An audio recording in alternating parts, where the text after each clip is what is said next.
Welcome to another Brownie Bites edition of It's Always Game Day in Cleveland. I'm Daryl Ryder, coming to you from the Greenbrier in West Virginia. The Browns got a little bit of a slow start to their day thanks to Mother Nature. Some thunderstorms rolled in during the morning, forcing practice to be moved to the mid-afternoon. But when it was all said and done, they were able to get in about a 100-minute workout on Tuesday. Good news on the injury front. Cornerback Cameron Mitchell was on the practice field for the first time during camp. Started a little sluggish in practice, can't lie to you, especially during the individual on-air periods between quarterbacks and throwing footballs to receivers. A lot of footballs were landing on the ground. However, things really did pick up during the 7-on-7 and 11-on-11 portion, especially for starter Deshaun Watson, who looked really, really good. In 11-on-11, he completed all 5 of his passes. In 7-on-7, he threw 4 straight touchdowns after misfiring on his first throw. Some really, really good work Tuesday from Watson, who took the vast majority of his throws. There were a couple of drills in which Watson went through the motions but didn't actually throw the football. But when it came to the team participation portion, 7-on-7, 11-on-11, Watson was just fine. Now let's talk about what happened prior to practice and when we got to visit with team consultant Mike Vrabel, who has been working with head coach Kevin Stefanski and his coaching staff, as well as the front office this offseason after being let go from the Tennessee Titans. Here's Andrew Berry and Stefanski on Vrabes. He's awesome, and we are lucky because I think, and you all probably see it, we're probably on borrowed time with him. But we're going to maximize it as much as possible. I think he has such a unique perspective because here's a former all-pro player, coached in Power 5 college, defensive coordinator, and then very, very successful head coach in Tennessee. So there's nothing that he hasn't seen or that he can't provide insight into, whether it's how we're practicing on the field, how we game plan, our player development and player support areas, how we think about acquiring players, whether it's in the draft or free agency. So we were certainly getting our money's worth with Mike, and we couldn't be more pleased to have him here with us. I remember when Kevin and I were talking about it, we were like, do you think he'd do this? Do you think he'd do this, or he's gonna maybe want to take the year off with his family? And so we kind of came in softly, tactfully, and it was from the very beginning, oh yeah, I'd love to do this. Yeah, that'd be great. It's pretty cool because we had all we had known Mike from crossing Presso Pass. Kevin was on a committee with him and everything, but to see him day to day, I mean, you would think he's a first-time NFL QC by how much he's sprinting up and down the field. So it's really, really awesome. It's great. It's very competitive energy because Mike's a little bit of a trash talker sometimes, and he's a very active coach. So the guys love having him around. We have Vrabes really focusing with the offense. I mean, Vrabes, we're having him do a bunch of different things, and I know you guys are going to talk to him, and he can kind of tell you what he's doing, but helps me a ton in all the head coaching areas. I can bounce things off of him. Helps our personnel group because he's got a very good eye for personnel. And then I just think it's valuable to have a former defensive player, former defensive coach in the offensive meeting. So Vrabes is in there with us on offense, kind of giving that perspective from a defensive side, and then in particular working with the tight ends when we get to an individual perspective. Coach Vrabes is somebody, we've talked about this, we've gotten to know each other pretty well over the years, but never, when you're opposing teams in the same conference, you got to be careful with sharing too much information. So we've talked a lot about different Catholic school gyms in Northeast Ohio, but that transitioned into more actual football discussions now that he's wearing Browns gear. Coaching, I think that's part of good coaching is being an active participant, showing the guys the drills that you're going to be taking part in. There's a bunch of different ways to do it. There's a bunch of different styles, but I do think active coaching is really beneficial to the players.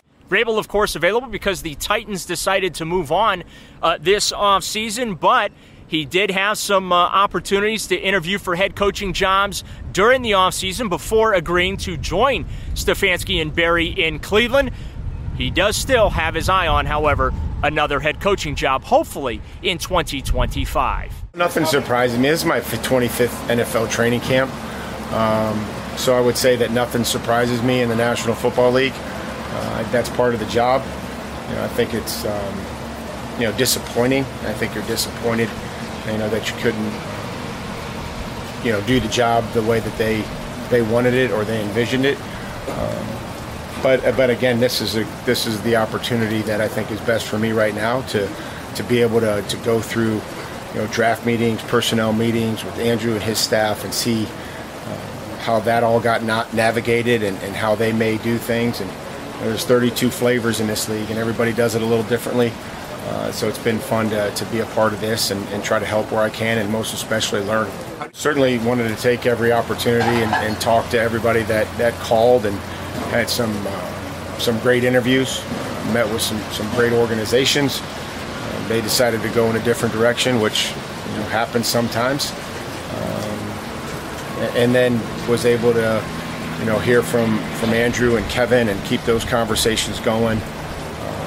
Met at the combine and visited and talked and got to know their staff. I mean, there's a lot of great people here. They've hired great people, and they empower them to do their job. They give them ownership from a personnel perspective, from an analytics perspective, from a player development perspective, and then ultimately a coaching perspective. I mean, at the right time. I think there's a time and place for that. It's not going to be anytime soon. So I think that things that I'll ultimately learn here may help me the next time that I get an opportunity to have one of those interviews. But this is where I'm focused on, and focused on doing that and learning here and helping. And then if those opportunities present themselves after the season, then I'll absolutely try to do that. This, of course, is a homecoming for Vrabel, who is a Walsh Jesuit and Ohio State alum.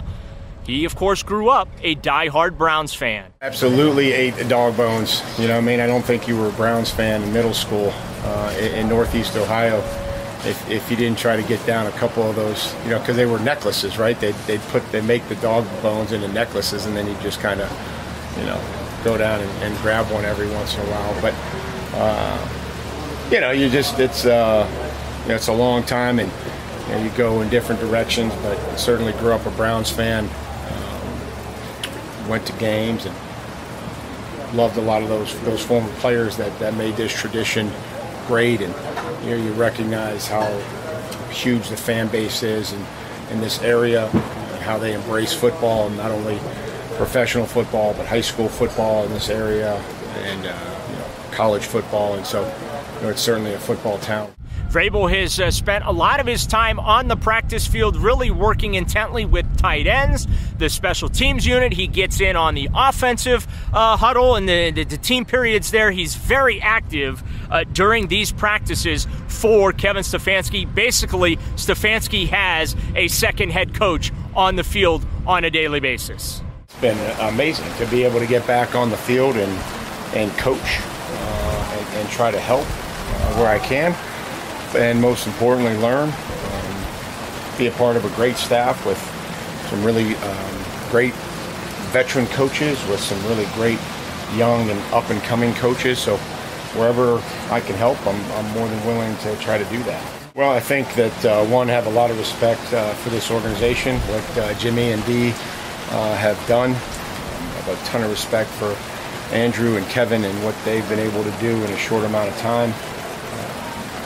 And I trust them. I trust them that they would do right by me, and that they would help me, and that the position and the fit would be beneficial to everybody. The essence of coaching is trying to make a connection with the players, to teach them and develop them, make them better than what they are when you begin working with them. I always love that. Something that I always try to do. But then sometimes as you work your way towards a head coach, some of those opportunities may diminish, but it's been good for me. It's been what I love to do. I love trying to help players and help people improve, and also trying to learn myself a lot. That'll do it for day number 5 here at the Greenbrier. The Browns will be off on Wednesday. Well, they'll be doing some things behind the scenes, but as far as an actual practice goes, they will not be on the practice field. We'll be back on Thursday with a recap of that practice. Browns expected to be padded up, and it should be one of the better practices we have seen to date from a competition standpoint because, again, they're going to be back in those pads. Thanks, as always, for watching on YouTube, for downloading and subscribing wherever you get your podcasts, including the free Odyssey platform. For my partner, Andy Baskin, I'm Daryl Ryder from the Greenbrier in West Virginia, where it's always game day in Cleveland.